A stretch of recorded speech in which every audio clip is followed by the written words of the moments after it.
But as I sat there praying, someone walked across the street, and I called out to them.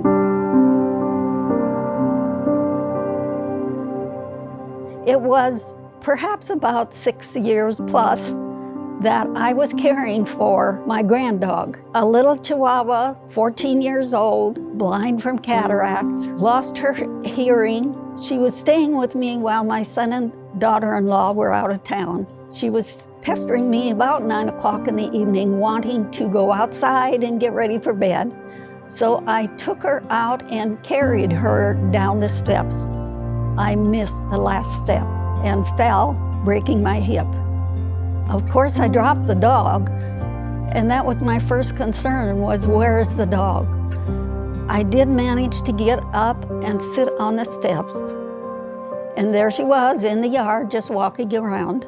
I knew that if she went out into the street, I would not be able to get her, and so I prayed while I was sitting there.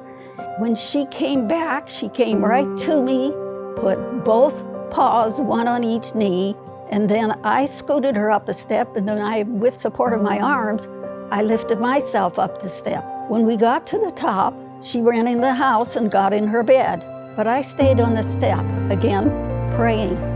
I was alone. There was nobody outside.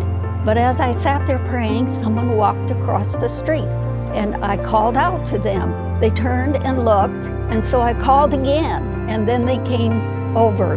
He went into the house and called for an ambulance. He called my grandson to pick up the dog and lock up the house.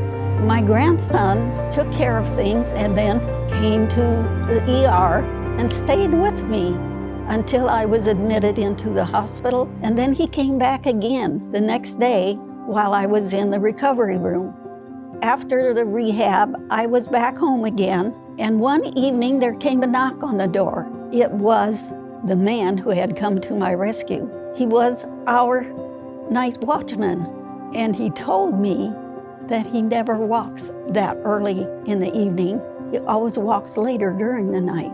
It made me think how blessed I was to have had the support and the care. It was not long until the ambulance picked me up, and it was not long until my grandson was there. And then just knowing that God had provided someone to come and care for me.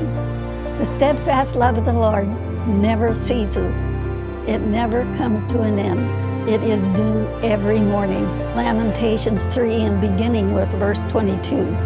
It reminded me that God is always with us, that we are never alone. My name is Ilo Underwood, and this is my story.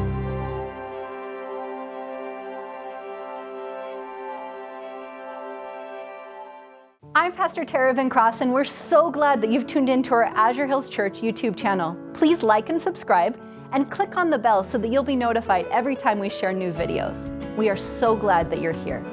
Until next time, please know that we're praying for you as you continue to be a voice of hope.